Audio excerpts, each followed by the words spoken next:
എല്ലാം ഈ പറഞ്ഞൊരു പീരീഡ് വരുന്നുണ്ട്. പക്ഷേ ഈ പറയുന്ന ഒരു പീരീഡിന് മുമ്പ് ഈ സാധനം പോകാനുള്ള ചാൻസ് ഉണ്ടോ? അതാണ് എൻ്റെ ചോദ്യം. ഈ ഒരു AC ഫിൽറ്റർ ശരിക്കും പറഞ്ഞു കഴിഞ്ഞാൽ 10,000 കിലോമീറ്റർ പറയുന്നുണ്ട്. പക്ഷേ കമ്പനി റെക്കമെൻഡ് ചെയ്യുന്ന 30,000 കിലോമീറ്റർ പറയുന്നുണ്ട്. പക്ഷേ ശരിക്കും ഒരു കാരണവശാലും അത് 30,000 കിലോമീറ്റർ ഓടത്തില്ല. അത് എന്ത് കാരണം കൊണ്ടാണ് 30,000 കിലോമീറ്റർ? ഹായ് നമസ്കാരം, ഞാൻ രാകേഷ് MG ടിപ്സിലേക്ക് എല്ലാവർക്കും സ്വാഗതം. എല്ലാവരും സുഖമായിട്ടിരിക്കുന്നു വിശ്വസിക്കുന്നു. ഇന്നിപ്പോൾ ഞാൻ പറയാൻ വന്നിരിക്കുന്ന ഒരു കാര്യം എന്ന് പറഞ്ഞാൽ നമ്മുടെ വാഹനത്തിൻ്റെ ഓരോ പാർട്സിനും റീപ്ലേസ്മെൻറ്റ് കൃത്യമായിട്ടുള്ളൊരു പീരീഡ് ഉണ്ടെന്ന് ഞാൻ പല വീഡിയോസിലും പറഞ്ഞിട്ടുള്ളത്. അതായത് പ്രത്യേകിച്ച് മെയിൻ്റെനൻസ് വീഡിയോയ്ക്കകത്ത് വളരെ വ്യക്തമായിട്ട് ഞാൻ പറഞ്ഞിട്ടുണ്ട്. ഓരോ കാര്യത്തിനും അതിൻ്റേതായ കൃത്യമായിട്ടുള്ള സമയമുണ്ട്. അതായത് ഇപ്പോൾ നമ്മൾ വാഹനത്തിൻ്റെ എഞ്ചിൻ ഓയിൽ മാറുകയാണ്. എഞ്ചിൻ ഓയിൽ മാറേണ്ട സമയം എന്ന് പറഞ്ഞാൽ 10,000 കിലോമീറ്റർ അല്ലെങ്കിൽ ഒരു വർഷമാകുമ്പോൾ മാറണം. കൃത്യമായിട്ട് നമുക്കറിയാം. അതുപോലെ തന്നെ എയർ ഫിൽറ്റർ മാറേണ്ടത് 40,000 കിലോമീറ്റർ അല്ലെങ്കിൽ 4 വർഷം. ഓരോ വാഹനത്തിൽ ഡിപ്പെൻഡ് ചെയ്യും. കാരണം ഡീസൽ വാഹനം വരുമ്പോൾ ചിലത് 20,000 കിലോമീറ്ററിൽ മാറേണ്ടി വരും, അല്ലെങ്കിൽ 2 വർഷം ആകുമ്പോഴത്തേക്ക് മാറും. ഇതെല്ലാം കൃത്യമായിട്ട് നമ്മൾ ചെയ്തു പോകുന്നത്. പക്ഷേ എൻ്റെ ചോദ്യം ഇതൊന്നുമല്ല. ഞാനിപ്പോൾ പറയുന്ന പോലെ ഇതിന് ഓരോ കാര്യങ്ങൾ, അതായത് ഇപ്പോൾ ഫ്യൂൽ ഫിൽറ്റർ ആണെങ്കിലും എയർ ഫിൽറ്റർ ആണെങ്കിലും പെട്രോൾ ഫിൽറ്റർ ആണെങ്കിലും ഡീസൽ ഫിൽറ്റർ ആണെങ്കിലും വാട്ടർ പമ്പിൻ്റെ ബെൽറ്റ് ആണെങ്കിലും ഇതിനെല്ലാം ഈ പറഞ്ഞൊരു പീരീഡ് വരുന്നുണ്ട്. പക്ഷേ ഈ പറയുന്ന ഒരു പീരീഡിന് മുമ്പ് ഈ സാധനം പോകാനുള്ള ചാൻസ് ഉണ്ടോ? അതാണ് എൻ്റെ ചോദ്യം. അതായത് ഇപ്പം നമ്മളൊരു വാട്ടർ പമ്പിൻ്റെ ബെൽറ്റ് അല്ലെങ്കിൽ ഒരു ഡീസൽ ഫിൽറ്റർ അല്ലെങ്കിൽ ഒരു എയർ ഫിൽറ്ററൊക്കെ 40,000 കിലോമീറ്റർ അല്ലെങ്കിൽ 40,000 കിലോമീറ്റർ പറയുന്ന ഒരു സാധനം അതിന് മുമ്പ് മാറേണ്ട ആവശ്യം വരുമോ? അല്ലെങ്കിൽ ഇങ്ങനെ എന്തെങ്കിലും കംപ്ലയിൻറ്റ്സ് ഇതിന് വരാനുള്ള ചാൻസ് ഉണ്ടോ?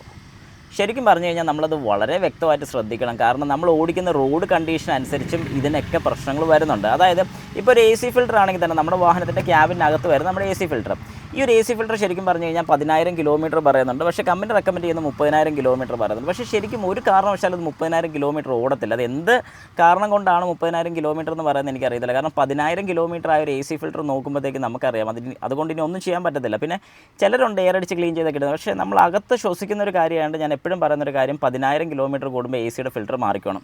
അത് ഒന്നാമത്തെ കാര്യം.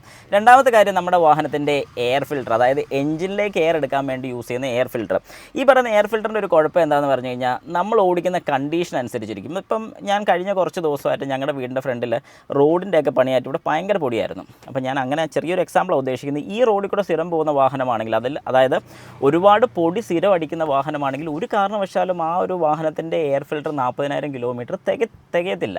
അല്ലെങ്കിൽ ആ ഒരു 40,000 വരെ കൊണ്ടുപോകരുത്. കാരണം അങ്ങനെ 40,000 വരെ കൊണ്ടുപോയി കഴിഞ്ഞാൽ സംഭവിക്കുന്നത് എന്താണെന്ന് ചോദിച്ചു കഴിഞ്ഞാൽ എയർ കിട്ടാതെ വരും. അതായത് എഞ്ചിൻ ഇൻടേക്കിലോട്ട് എയർ കിട്ടാതെ വരും. അങ്ങനെ എയർ കിട്ടാതെ വരുന്ന സമയത്ത് നമുക്ക് കൂടുതലും മൈലേജ് കുറവ് ഫീൽ ചെയ്യും, വാഹനത്തിൻ്റെ പവർ ലോസ് ഫീൽ ചെയ്യും. അതായത് കാല് കൊടുത്തു കഴിഞ്ഞാൽ വാഹനം കയറുന്നില്ല.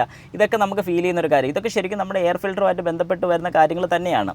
അപ്പോൾ അങ്ങനെ നമുക്ക് നോക്കുമ്പോൾ മനസ്സിലാവും നമ്മുടെ എയർ ഫിൽറ്റർ നമ്മൾ ഓരോ സർവീസിന് ചെല്ലുമ്പോൾ അവരോട് അഴിച്ചത് ചെക്ക് ചെയ്യാൻ പറയണം. ഇൻ കേസ് അത് ചോക്ഡ് ആണെന്നുണ്ടെങ്കിൽ അല്ലെങ്കിൽ ബ്ലോക്കോ വല്ലതൊക്കെ ആണെന്നുണ്ടെങ്കിൽ ഒരു കാരണവശാലും എയർ അടിച്ച് ക്ലീൻ ചെയ്യേണ്ട, മാറിക്കോളാൻ പറയുക. കാരണം എയർ ഫിൽറ്ററൊക്കെ സത്യം പറഞ്ഞാൽ ക്ലീൻ ചെയ്ത് ഇടുന്നതിന് കഴിഞ്ഞ് നല്ലത് മാറി വിടുന്നത് തന്നെയാണ്. കാരണം അവിടെ ഒരു റിസ്ക് എടുക്കാനുള്ളൊരു കാര്യം നോക്കല്ല. കാരണം പെട്രോൾ ഫിൽറ്റർ, എയർ ഫിൽറ്റർ ഇതൊക്കെ ശരിക്കും മൈലേജിനെയും പവറിനെയൊക്കെ ബേസ് ചെയ്ത് വലിയൊരു കാര്യം തന്നെയാണ്. അതുകൊണ്ട് കഴിവ് നേരത്തെ മാറി വിടുന്നത് നല്ലതായിരിക്കും എന്ന് ഞാൻ റെക്കമെൻഡ് ചെയ്തുള്ളൂ. കാരണം നമ്മൾ ഓടിക്കുന്ന കണ്ടീഷൻ, നമ്മുടെ റോഡ് കണ്ടീഷനും ഈ രണ്ട് കാര്യങ്ങൾ നിങ്ങൾ ശ്രദ്ധിക്കുക. പിന്നെ വാട്ടർ പമ്പിൻ്റെ ബെൽറ്റ് ജസ്റ്റ് ഒന്ന് ഞാൻ കാണിച്ചു തരാം. 80,000 കിലോമീറ്ററാണ് അതിന് കാലാവധി പറയുന്നത്, 80,000.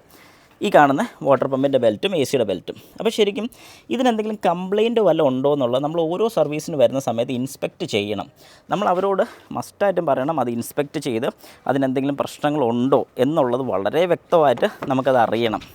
കാരണം ഇൻ കേസ് അതിപ്പം അഴിച്ച് നോക്കുന്ന സമയത്ത് ചെറിയൊരു പൊട്ടലോ അല്ലെങ്കിൽ ചെറിയൊരു കീറലോ അങ്ങനെ എന്തെങ്കിലുമൊക്കെ ഉണ്ടെങ്കിൽ കുഴപ്പമില്ല, പോട്ടെ എന്നൊരു കാരണവശാലും വെക്കില്ല. കാരണം വഴി വെച്ച് എങ്ങനെ ഈ ഓൾട്ടർനേറ്ററിൻ്റെ ബെൽറ്റ് പൊട്ടിപ്പോയി കഴിഞ്ഞാൽ ഇപ്പം മാറാനാണെങ്കിൽ 100-400 രൂപയ്ക്കകത്ത് പണി തീരും. പക്ഷേ വഴി വെച്ച് പൊട്ടിപ്പോയി കഴിഞ്ഞാൽ ഇരട്ടി പണിയാണ്. കാരണം എന്താണെന്ന് പറഞ്ഞു കഴിഞ്ഞാൽ നമ്മൾ ആ സർവീസിന് കൊടുക്കുന്ന സമയത്താണെങ്കിൽ ആ ഒരു പാർട്സ് മാറുന്നതിൻ്റെ മാത്രം വരത്തുള്ളൂ. ഇത് പിന്നെ റോഡ് അസിസ്റ്റൻസിൻ്റെ പൈസ, മാറുന്നതിൻ്റെ ചാർജ്, ഇതൊക്കെ വെറുതെ എന്തിനാണ് നമ്മളെടുത്ത് തലയിൽ വെക്കുന്നത്. അതുകൊണ്ട് ഏതെങ്കിലും പാർട്സ് മോശമായി തുടങ്ങിക്കഴിഞ്ഞാൽ, അത് including air filter, petrol filter പിന്നെ അത്രയും പ്രശ്നം വരത്തില്ല. എന്നാലും ചില സ്ഥലങ്ങളിൽ പെട്രോളിൻ്റെ വിഷയം കൊണ്ടൊക്കെ വരാനുള്ള സാധ്യതയുണ്ട്, അതില്ലെന്ന് ഞാൻ പറയുന്നില്ല. അതുകൊണ്ട് കഴിവതും കുറച്ച് ഒരു 10,000 കിലോമീറ്ററെങ്കിലും മുമ്പ് മാറാൻ പറ്റുമെങ്കിൽ ഏറ്റവും നല്ലതാണ്. അത് ഞാൻ റെക്കമെൻഡ് ചെയ്യുന്നൊരു കാര്യമാണ്. ബാക്കി യൂസ് ചെയ്യുന്ന കസ്റ്റമറുടെ ഇഷ്ടം, അതും കൂടെ ഞാൻ എടുത്ത് പറയും. അപ്പം ഈ പറയുന്ന പോലെ ബെൽറ്റും കാര്യങ്ങളൊക്കെ ചെക്ക് ചെയ്ത് നോക്കുക, എയർ ഫിൽറ്റർ നോക്കുക, സ്പാർക്ക് പ്ലഗ് നോക്കുക. ഇതെല്ലാം ചെക്ക് ചെയ്തിട്ട് എല്ലാം ഓക്കെ ആണെങ്കിൽ നിങ്ങൾക്ക് ധൈര്യമായിട്ട് പോകാൻ സാധിക്കും. പക്ഷേ ചെറിയൊരു മടുപ്പ് കാണിക്കുന്നുണ്ട്, ഇപ്പം മാറേണ്ടെന്ന് അവർ പറഞ്ഞാലും മാറി വിടാനേ ഞാൻ പറയത്തുള്ളൂ. കാരണം അങ്ങനെ മാറി വിട്ട് കഴിഞ്ഞാൽ നമ്മുടെ വാഹനത്തിന് വേറെ കംപ്ലയിൻസോ കാര്യങ്ങളൊന്നും വരത്തില്ല. ഇത് മാറാതിരുന്ന് കഴിഞ്ഞാൽ ഇപ്പോൾ എയർ കിട്ടാതൊരു അവസ്ഥ വന്ന് എയർ ഫിൽറ്റർ ഫുള്ള് ബ്ലോക്കായിട്ട് അങ്ങനെയാണെങ്കിൽ കൂടുതൽ ഫ്യൂവൽ കയറും. കൂടുതൽ ഫ്യൂവൽ ചെന്ന് കഴിഞ്ഞാൽ അവിടെ കാർബൺ ഡെപ്പോസിറ്റ് കൂടും. കാർബൺ ഡെപ്പോസിറ്റ് കൂടിക്കഴിഞ്ഞാൽ വാഹനത്തിൻ്റെ എഞ്ചിനകത്ത് കാർബണിൻ്റെ അംശം കൂടും. അങ്ങനെ കാർബണിൻ്റെ അംശം കൂടിക്കഴിഞ്ഞാൽ പിന്നീട് മുമ്പിലോട്ട് നമ്മൾ എന്തൊക്കെ ചെയ്യുമെന്ന് പറഞ്ഞാൽ ഈ കാർബൺ ഡെപ്പോസിറ്റ് കളയാനുള്ള വകുപ്പ് ഇല്ലാതെ വരും. അങ്ങനെയൊക്കെ വരുമ്പോഴത്തേക്കാണ് നമ്മുടെ വാഹനത്തിൻ്റെ പുള്ളിംഗ് ലെസ്സും മൈലേജ് ലെസ്സും ഇങ്ങനെ ഒരുപാട് പ്രശ്നങ്ങൾ വരുന്നത്.